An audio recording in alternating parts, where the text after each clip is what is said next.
stand up together.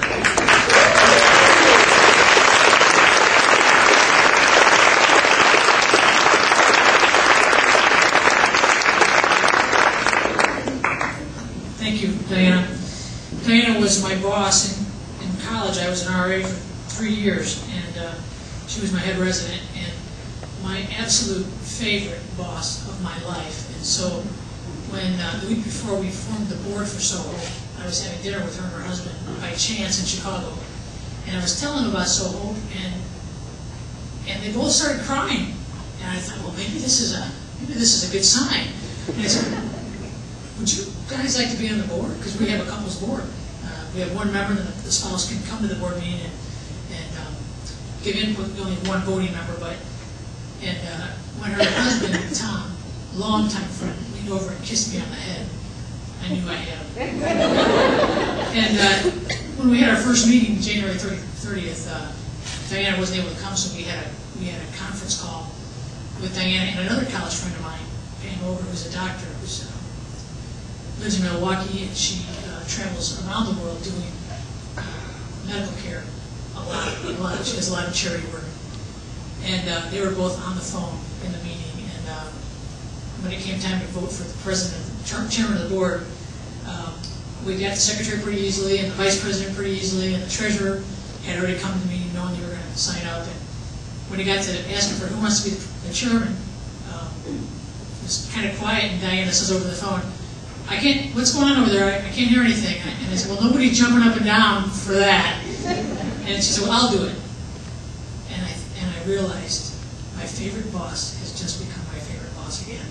So I am thrilled to have Diana. She's an exceptional person, doctor of education, and the vice president of a college. Well, for those of you that don't know me, I'll just give you a brief history. My name is Dailey Brown. And in case you can't see me, then somebody must be sitting in my line. This is a photograph that was taken in Egypt by a very good friend of mine, Marie Clark. And she's a great photographer. And if you go to my website, you'll be able to get right to her website. She lives here in town. We had a wonderful time there. And I just want to kind of give you a little bit of history about how SowHope came into being, and I'll go back and tell you a little bit about my life. I grew up on a farm, family of 5 kids, dairy farm, a Catholic family. I went to Catholic school for 12 years, and went on to university to study photography. It was my life passion.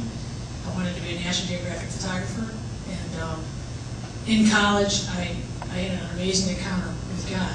My sophomore year, I knew that I had been searching for the meaning of life. I was not only majoring in photography, I was majoring in psychology, I majored in world religions and philosophy, trying to find out why am I here. And in my sophomore year in college, some friends explained to me about the love of God, and I understood that I was made to live for God. And when I understood that, my whole life changed. And I had had a lot of success up to that point in my life, but my life took on incredible meaning at that point. And I really never looked back from that day. I've always been thankful to God for what He's done in my life, for saving me and for giving me a purpose and eternity, really. And so I left college. I finished up. I crammed 4 years into 5. Couldn't afford those photography classes in 4 years. And then I went, my first job out of college, I went to the White House as a photographer for the President of the United States. And it was exciting times. They asked me, I went for a summer internship, and they asked me to stay on full-time, which I did. But I quit after the inauguration. I wanted to leave in September, and I left in January, the following January, to go to Bible school. And it was at Bible school where I met my husband, Doug. And we got married. We met and married in 5 months. And this August will be 25 years. So it can work. It just happens that I happen to marry the greatest guy in the world. So if you can find the greatest guy in the world, just begin to marry him. We went and lived in Spain for 4 years, and our son Alex was born there. Alex is here today. He's also bartending He works for this company, and he has gotten us this room at an incredibly reduced rate. So just want to thank Alex. He's the really cute one. You'll see him later. He's also offered to give us tips to SowHope, so be generous. We left Spain when he was a little baby and went and lived in north suburbs of Chicago. And I opened up a photography business there. My husband got interested. He was finishing his degree, and he got interested in computers and opened up a computer consulting company. Actually, back then he was actually building computers before Dell and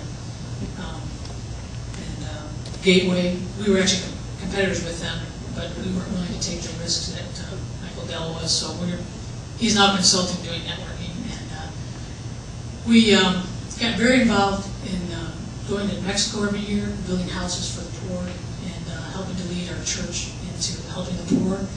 At the same time, I was offered a position to start an organization called Loving. It's an organization that combines the social agencies and the churches together to help the working poor in the community. And I was coaching basketball, and I was helping to lead the youth group at the church.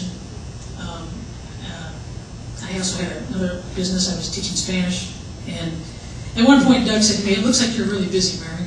And I was coaching basketball. I said, "Yeah, I feel like I'm kind of, living about 5 lives." And my to-do list had 8 sections on it. And he said, "Why don't you just pick something you like and go do that?" And I said, "Well, I like everything I'm doing." And he said, "Well, write down 10 things that you like the most in your life, and let's look at those that you felt most successful about." And after looking at that list, he said, "I think you should either work with youth or in missions." And I said, "That's funny, because those are the 2 areas I'm not getting paid for." Well, I did find a job in missions right here in Rockford, Michigan. There was a director of missions job open about 8 years ago, and I applied for it, and we moved here to Michigan. And after we moved here, or about 2 days before we moved here, we found out about our son John. And John's here. John, raise your hand. Where are you? Over there. He's a good-looking guy in the back there. He came and lived with us. He was 14. He came from Brazil. And he's been with us and been a great blessing. So Alex is my firstborn. John is my oldest. Well, as I traveled around the world to the third world countries, I began to see things that really surprised me. And I'm going to show you a picture of some of the stuff. One of the things that really depicts what I saw. We live in a world that looks like this. When you go to South Asia, or China, or Africa, this is very much the life of women. And on one of my trips from Nepal to India, we drove, a good friend of mine and I drove across from Nepal to New Delhi. It was an 18-hour drive. We were stunned at how we would drive into a village, and there would be a lot of men sitting around, playing games, laying around, lounging around. The village would be full of men, and you wouldn't see any women at all. And then you would pull out of the village, and then, oh, there they were, in the fields. Oh, there they were, at the river, washing clothes. Oh, there they were, with big, heavy loads on their heads. And this picture repeated itself in many countries that I went to. And probably about 4 years ago, I realized that this is really a plight. The women of the third world live incredibly oppressed lives. They earn less than $1 a day average, and they contract AIDS in ways that are not right. It's been estimated that 80% of African women who have AIDS contracted that disease through an encounter, sexual encounter that they did not consent to. Women are 80% of the farmers of the world. I just read 2 weeks ago in a magazine that in a new textbook in India, the statement was written that women can be compared to donkeys. Oh, except that donkeys are a shade better because you never find them disobeying their masters. That's a new textbook in India. And we in the West really we live in a world that the rights of women have been championing for years. And it's really an amazing thing to see women who don't have a voice, who are generally very illiterate. 80% of the women of India are illiterate. 1/6 of the world lives in India. Over 1 billion people live in India. 80% of the women are illiterate there. They're tricked into doing things that you and I would never do. Their child might get sick, and to pay the doctor bill, they go to the local money lender who has them sign a paper that says they'll pay back at exorbitant rates, but the contract actually says that their child or their husband or them are going to be indentured servants the rest of their lives and will never be able to pay the money back. Offering literacy classes opens up the door for women to be able to read contracts. And so, after seeing this kind of image over and over again, I got to the point where I realized I need to do something for the women. And I thought to myself, well, I'll go to work for a place that helps women.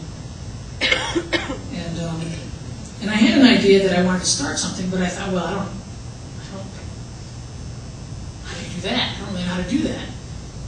Well, I went online to look for a job at an organization that helps women exclusively, and what I thought in a way that I thought was necessary, meeting basic needs.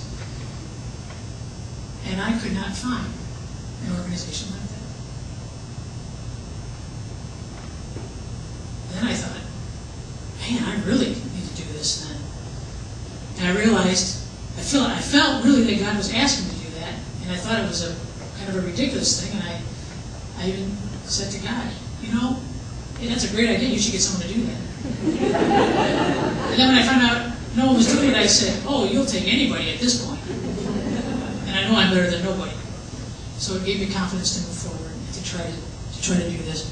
So in January, we started SowHope. It's a nonprofit, international charitable organization dedicated to helping women. And our vision statement is to inspire women around the world through wellness, education, and economic opportunities in the most basic way. And our target group is the sickest, most uneducated, poorest women in the world. Mostly they reside in the third world. Well, how are we going to do this? What we're going to do, and we've already begun, in January we worked, and we is anybody who will help me, by the way. So it might be you too. So you can just include yourself right now if you want. And you're going to hear from Bonnie Conley, and there are many who have helped me along the way. What we want to do is find and build partner relationships that positively affect women's lives in measurable ways. We will look for and find and support local leaders using local solutions to solve local problems. If there's one thing I learned about the third world is, I don't understand it. And as an American, I probably don't have the answer for the third world. But all over the world there are people. And among those people, there are leaders.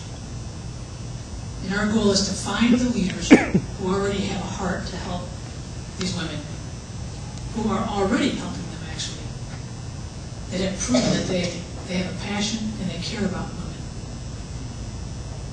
And then to step alongside them and help them do their job better.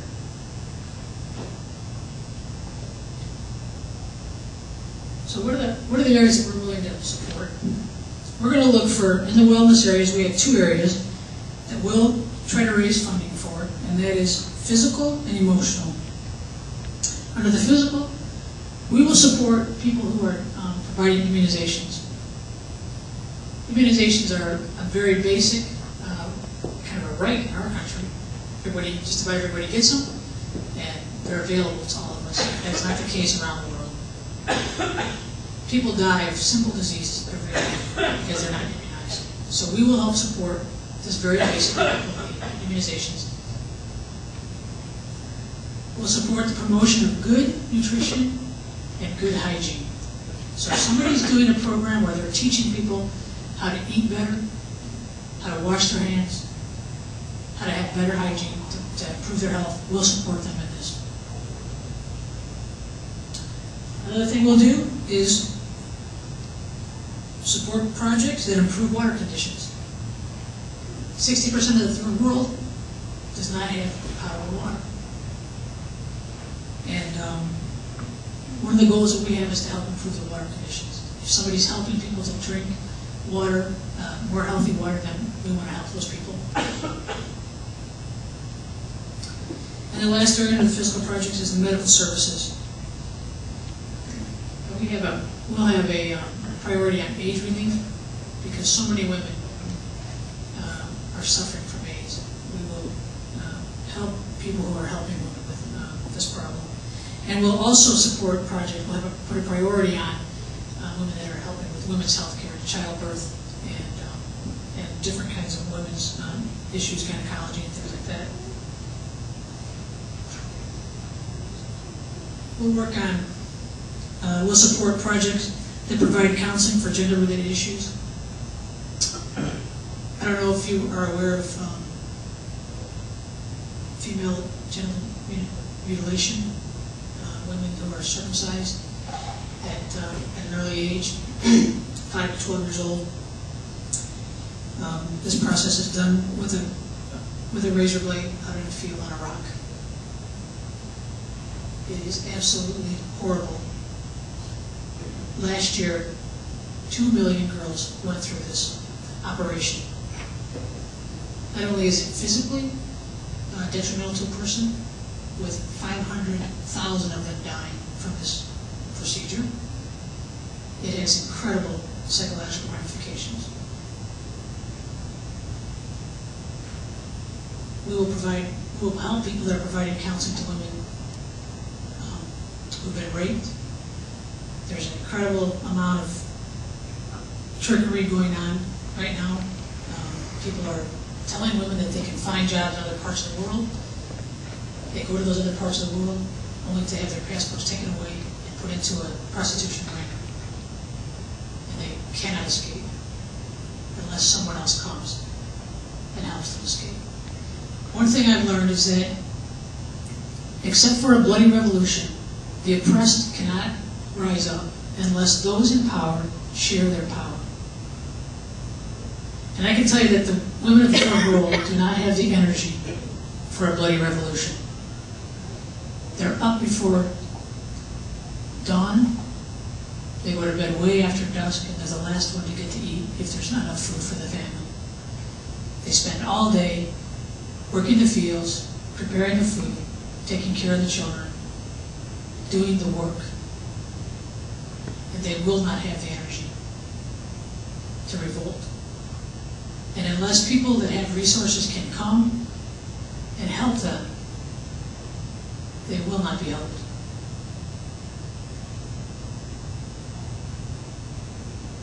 We'll also provide safe havens. The WIM will provide the support of safe havens and recovery centers for victims of rape and forced prostitution. These are growing up all over the world and in other countries where they're necessary. I heard a story. I was supposed to go to Pakistan last month. Like I said, we spent the month of January forming the corporation. We did all the paperwork, wrote the bylaws and the articles of incorporation. I just saw Janet Deach walk in, and Janet has been an incredible help in the formation of this organizationally. She helped me write the bylaws, and we took many days to write the bylaws because we really wanted to get it right. And there she is right in the back. Raise your hand, Janet. Thanks, Janet. She and her husband have been incredible help to SowHope. Kurt also did the graphic design of all of our things, and so they've been a tremendous help to SowHope.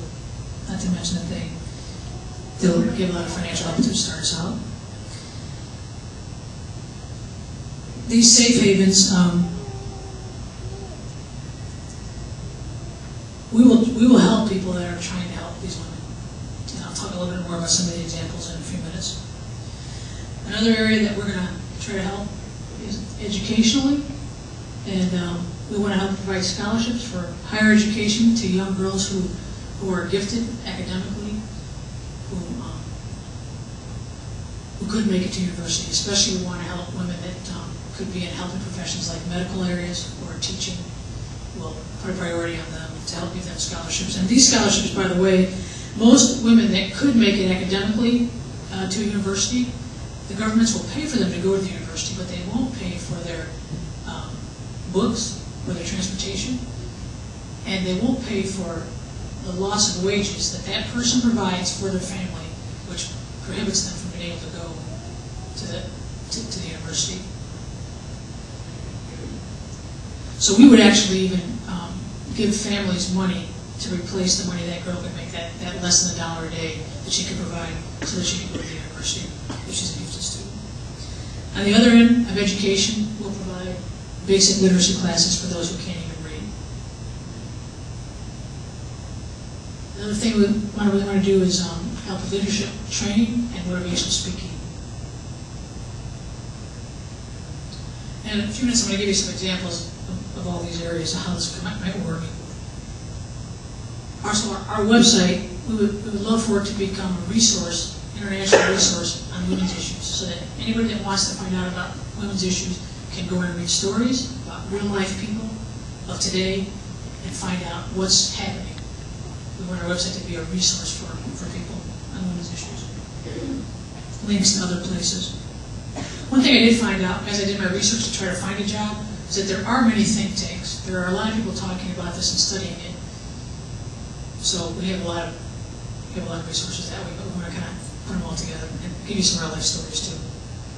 Economically, we want to help support microeconomic loans. This is one of the most exciting things. As I traveled last month to these different countries, and I found out, I'll tell you a little bit more about that in a second. And then the last thing in the microeconomic is that we want to help provide small business training. Okay, what will we do? SowHope will attempt to provide funding for outcome-based projects.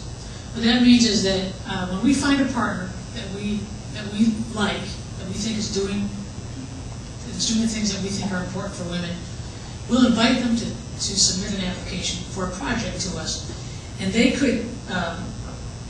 this project has to have an outcome stated in the project. For example, if somebody wants to do an immunization project, they could say, we want to give 10,000 immunizations and it costs 50 cents each. Can you send us $5,000? We can do that in 6 months. That's an outcome-based project. If we, if there's a group, if there's a partner that realizes that women are responding to counseling, and they can hire 2 counselors, and over a 2-year period they could see 2,000 women and train them or have them go through a counseling session. At the end of 2 years, if they've got 2,000 women that have been counseled at a certain cost, that's an outcome. So every project has to have an outcome for us to support it.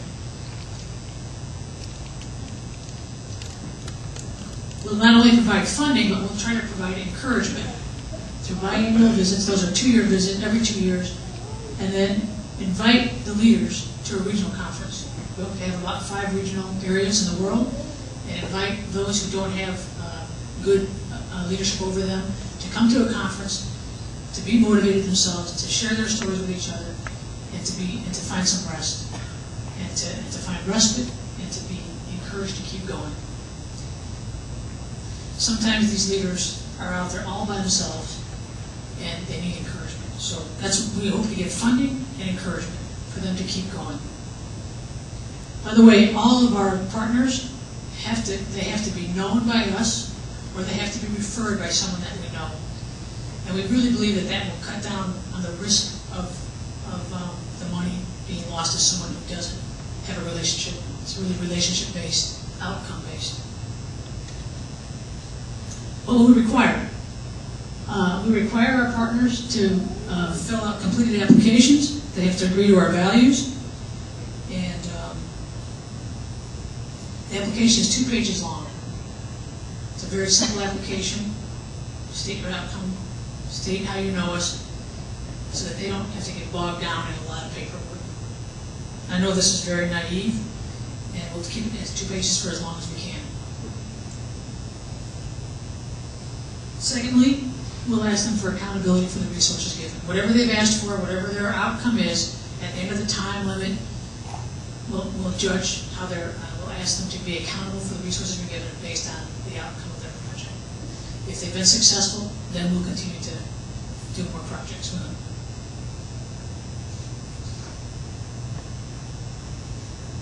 Okay, well that's our website. Eventually we'll have our projects listed on there, and it'll be a source for you to understand, to be able to actually go there and give money to.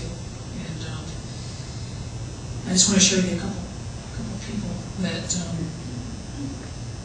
Now, January we set up the organization. February we set up the website and began planning for a trip to find partners. And in March I traveled to 5 countries to find partners. And this is one of the people that I visited. This is Dr. Nargis and her husband. He's a counselor. This is her office. It actually looked a lot better in this picture than it does in real life. Dr. Nargis works here. She works about 3 blocks from here. This is one of the 8 garbage villages of Cairo. She works in 2 of them.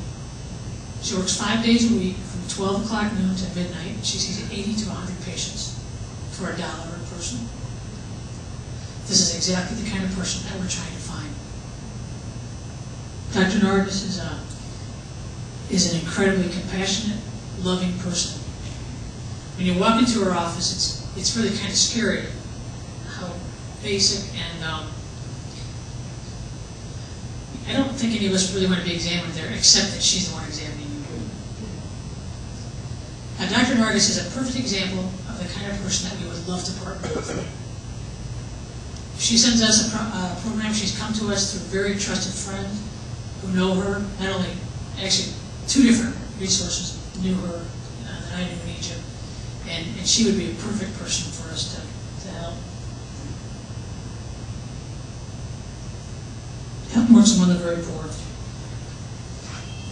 If she wrote us and said that she realized that the people there were not immunized, all women weren't immunized, she's a gynecologist and a dermatologist, and she said if she wrote to us and said I could immunize every patient I see at a certain cost, then we would put that on our website and try to raise that kind of money for her.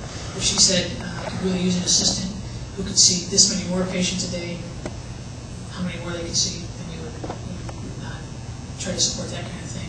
If she said to us, these women all drink water that's polluted, we can buy water straws for $3 a piece. I can distribute them to them. I could distribute to every one of my clients, and they could drink 800 gallons of water, clean water, for $3. We would consider that as a very good project to support. Education. This is kind of a long story.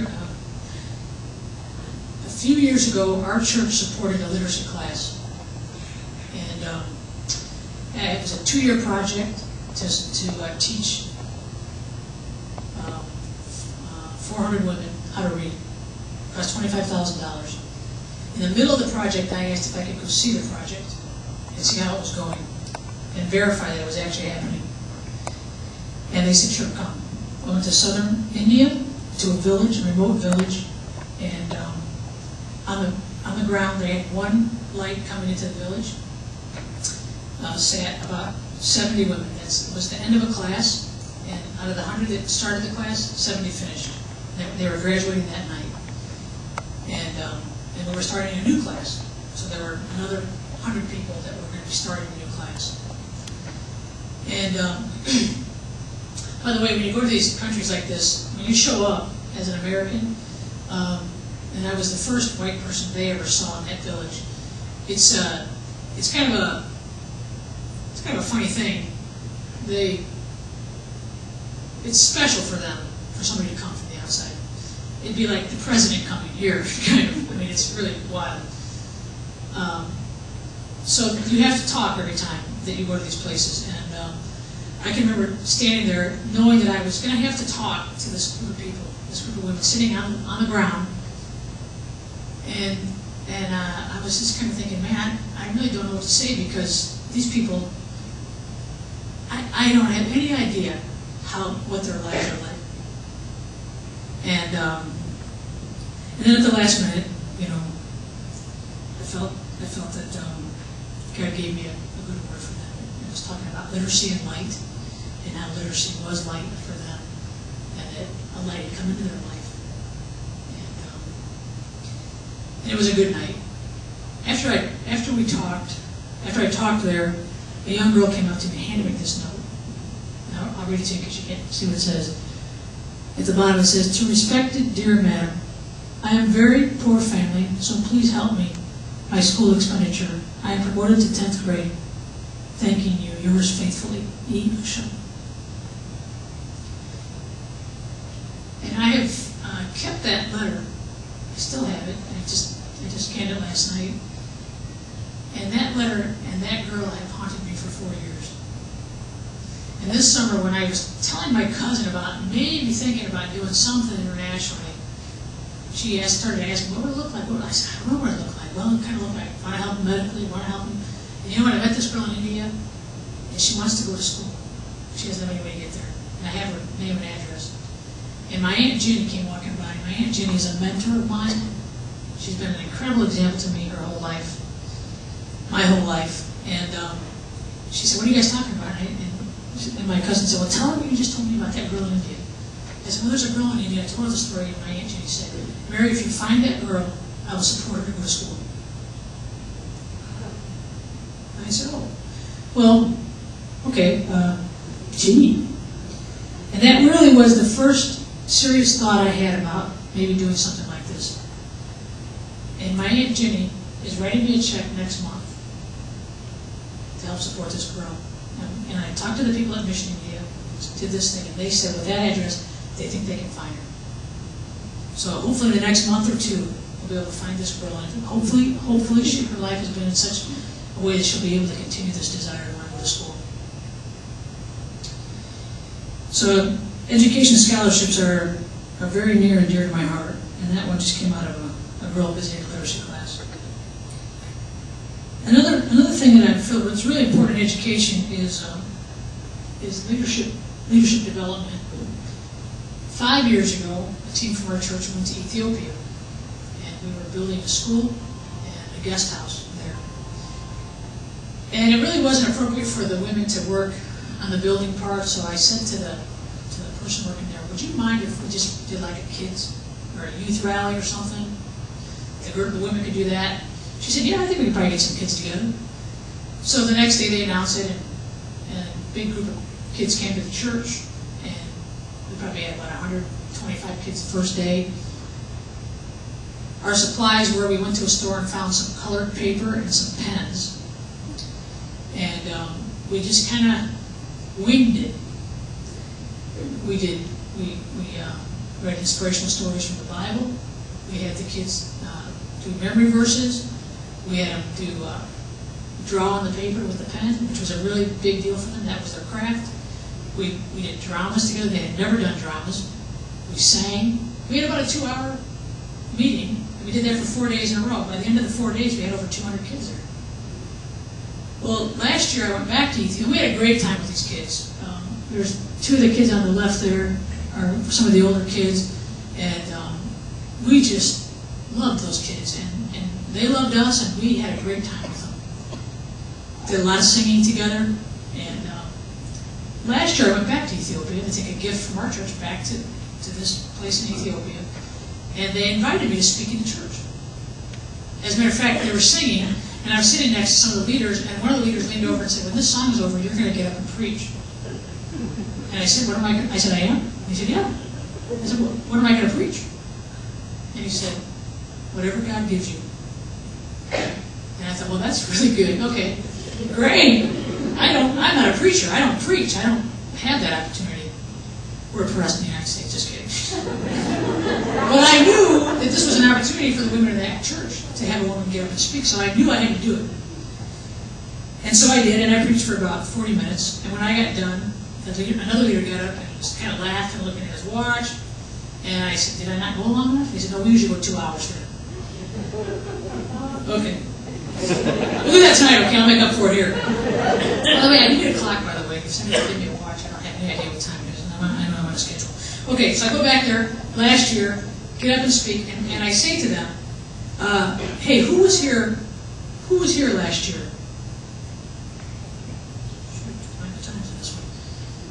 Does anybody have that new schedule with the time on it? Okay, so I said, who was here 4 years ago at the youth rally? And I'd say about 10 or 12 kids raised their hand, maybe 15. And I said, well, I want to talk to you guys after this service is over. Let's meet in the school.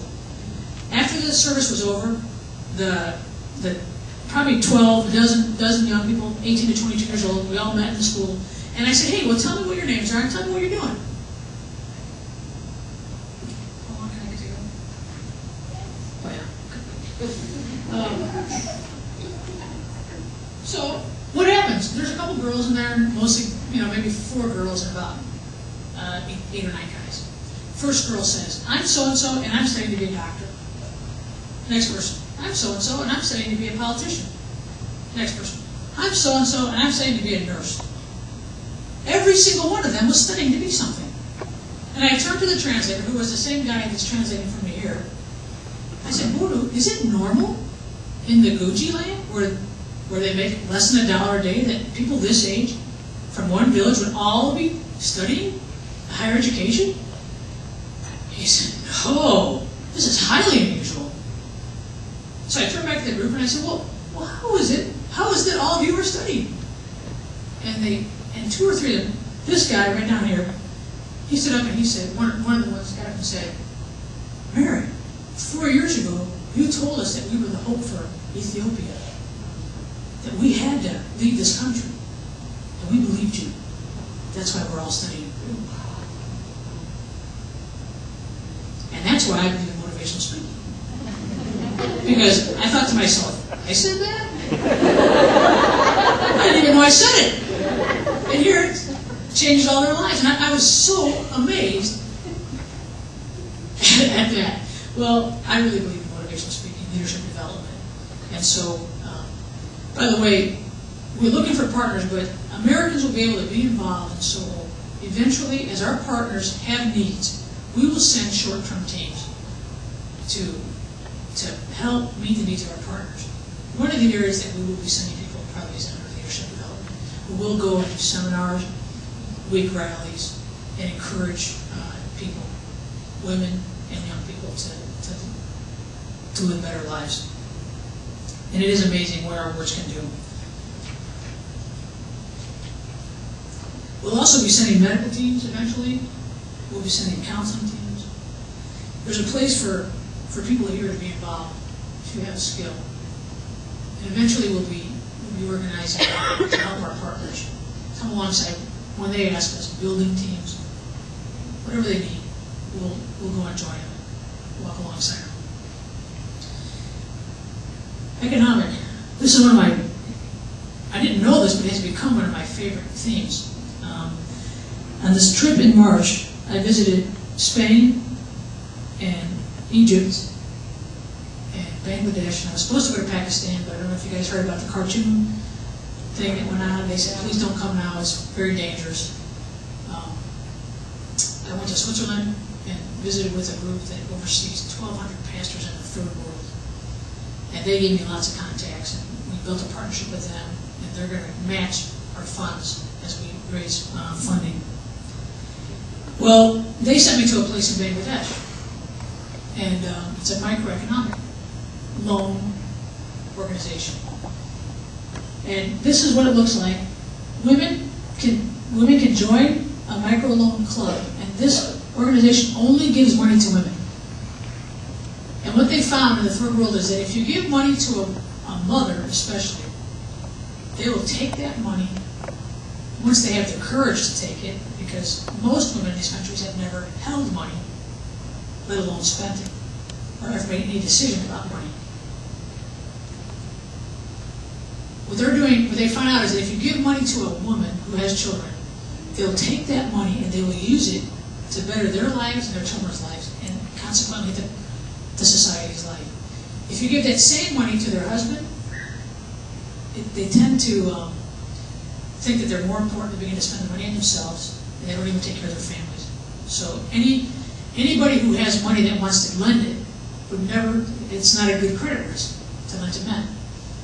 But it's a very good credit risk to lend to women, especially mothers, especially widows. So these women have qualified to join this club, and what happens is this club, all these women live within about a half a mile of each other. They join the club, they get they qualify. If they can get in the club, and if they qualify to be in the club, they have to be a certain age, and they have to own a little bit. They're with their husbands have to sign over the land to them. By the way, that reminds me, how much of the world's land do you think is owned by women in the world? How much percentage of the world's land? Anybody want to take a guess? 5%? Less than 1%. Oh, you already knew. I did? Yeah. Okay. Wow. He's on the board, that's why. Less than 1% of the land in the world is owned by women. So in order for these women to qualify, their husbands have to be willing to let them sign up to own their land too. And one of the ways is that they kind of get the men to agree to this, because giving women money gives them power, and it's not a very popular thing in these cultures.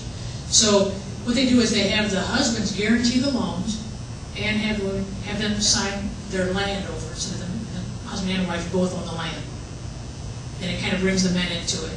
They benefit from it, but at first there's a lot of resistance. So anyway, these women, they all qualify, and they'll take a little loan out, maybe $15 or $20 will be their first loan. And then if they pay that back, then they can get bigger loans and better loans. And this group actually has what's called a motivator that comes every week. They meet for an hour every week. They have a savings plan. If you join the club, you have to save 8 cents a week. They average $1 a day, and they collect 8 cents every week from all the women in the club. And they collect every week, if a woman has a loan, they collect her loan payment every week. At this meeting, this motivator comes and she teaches. This week that I was there, I took this picture, she's teaching the women, the lesson of the day is this: you should not be tortured by your husband. Here's the reaction of the women. I didn't know what she was saying because it didn't translate it to me until afterwards. But she's telling them, if you're being tortured by your husband, you should come to the group and tell the group, and the group should go to that man and say, instead of torturing your wife, it's not right to be tortured. This is met with, as you can see, what? Disbelief, even laughter. That's the life of a third world woman. This class was being taught 2 weeks ago. You have the right not to be tortured by your husband.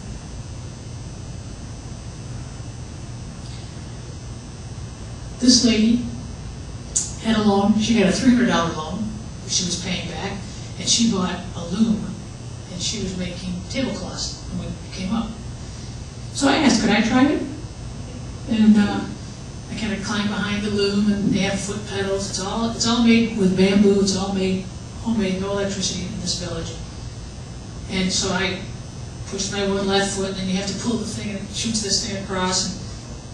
And they're doing it click, click, click, click really fast. And what do you pull? You know, it was very funny. And gathered a great crowd to watch this. And it was a lot of fun. And I said, well, how much do these take? How many of these can you make a day on this loom? I can make 2 a day. What do they cost? I could sell them for $1 each. They cost me 50 cents each. It takes her about 9 hours. I said, wow, they're beautiful. She gave me one. And I said, I said to my host, I really can't take this. And they said, you have to take it, it's a gift. I said, well, could I pay for it? They said, I think that would be very insulting. That's a gift, and you make her very happy to be able to give it to you. I want to read to you out of a book that the director of this organization gave to me. It describes what it's like when a woman takes her first loan. group is formed. Then finally the day would come when a group member would muster her strength and ask for a loan. Usually the first loan is about $12 or $15. She cannot imagine larger amounts than that. It is the largest amount she can possibly think about. When all the preparations are completed and she is about to receive the loan the next morning, will she be excited about it? Far from it. She is totally terrified. She cannot sleep all night. She struggles with herself as to whether she should go through with it or just pass up and say, no, I cannot do this. I am too scared. What is her fear? Fear of being a failure, fear of being condemned, fear of the unknown, just plain fear of something new. In the morning, she almost decides that she cannot take the pressure. The $15 loan puts too much responsibility on her shoulders. She has severe doubts about whether she will ever be able to repay it. No woman in her entire extended family has ever done this, so her friends come around her to persuade her. Look, we all have to go through it. We will support you. We're here for you just for that. Don't be scared. When she finally receives the $15 loan, she is literally trembling, shaking. The money is burning in her fingers. Tears roll down her eyes because she has never seen so much money in all her life. She never imagined it in her hand. She carries it as she would carry a delicate bird or a rabbit until someone tells her to put it away in a safe place lest anyone steal it. And theft does occur, as our borrowers discovered. She cannot believe such a treasure has been placed in her hands. All her life she has been told she was no good, that being a woman she only brought misery to her family because they had to pay for a dowry which they could not afford. She has heard her mother or her father tell her many times that they should have killed her at birth, aborted her, or starved her. In fact, she has never heard anything good about herself or about her being in the world. To her family she has been nothing but a mouth to feed, another dowry to pay. But today, for the first time in her life, someone has trusted her with all this money. She is stunned. She promises herself she will never let down the one who has trusted her so much. She will struggle to make sure every penny is paid back. And she does it. 97% of the loans given to these women are paid back. Microeconomic loans are one of the greatest ways to liberate women, I think.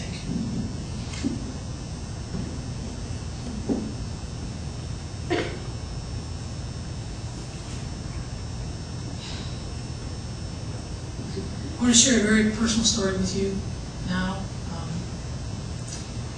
And I want to do something tonight. I want to dedicate SowHope to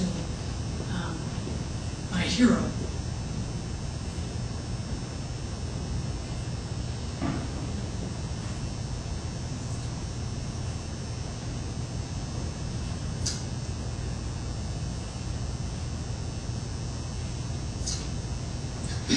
This is my mom.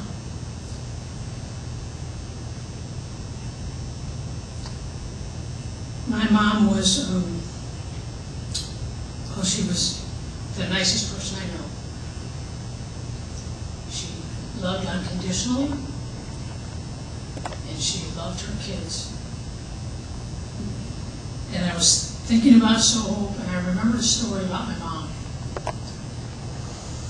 When I was a little girl, my dad was not making very good choices. He was carousing many nights during the week, and he was drinking up any profit he was making out of his little business, and our family was not meeting the bills. I can remember the terror in my mom's eyes as she looked down the road and saw the electric company car coming down the road. She would run with panic and begin to fill the bathtub and fill up pitchers of water and tell us to try to slow him down so she could get water for us.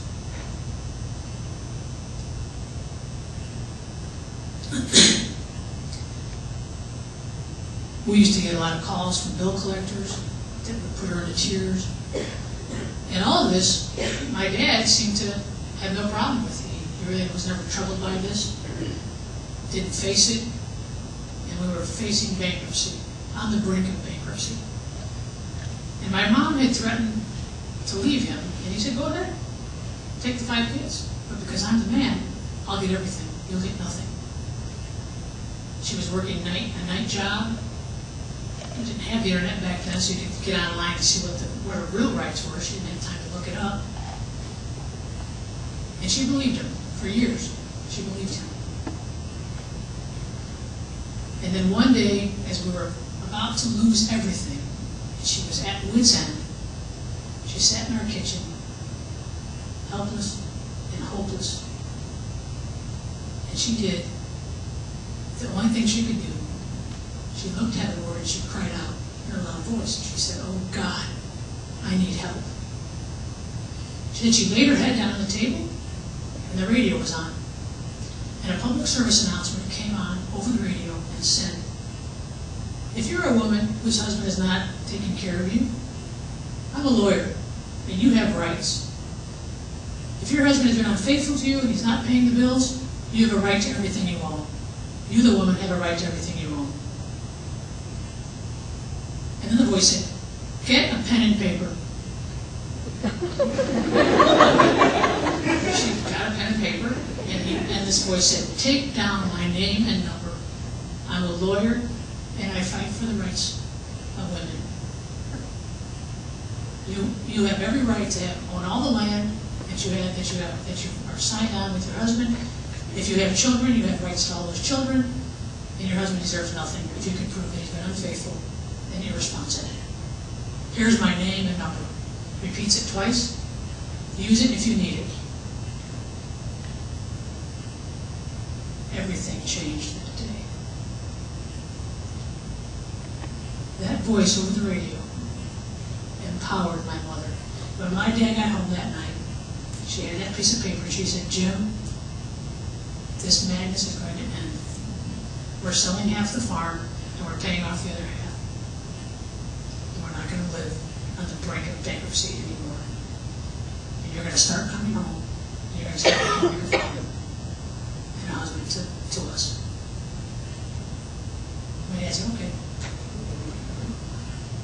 And he did. And they did. And they lived together for 51 and a half years. My mom died 3 years ago. But if my mom had not heard that voice over the radio, I cannot tell you if I'd be standing here today. I don't know what would have happened to our lives. Someone with power reached out and shared their knowledge and power. And that's what we want to do at SowHope.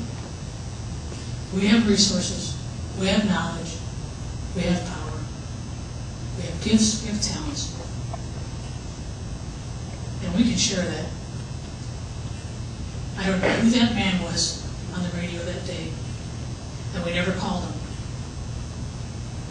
But just sharing his knowledge over the radio saved our lives in many ways. Would you like to be like that? He doesn't even know he did it. He doesn't know how many lives he changed that day. I don't even know if he really exists. I think he might have been an angel, I don't know. But you know, that's really how things get better in the world. People share what they have with other people that need it. My mom needed that day. And thankfully, he was willing to share it. You have gifts and talents, abilities, knowledge, and you can share those too. And all together, where there is despair, we can sow hope. Thank you very much for coming tonight.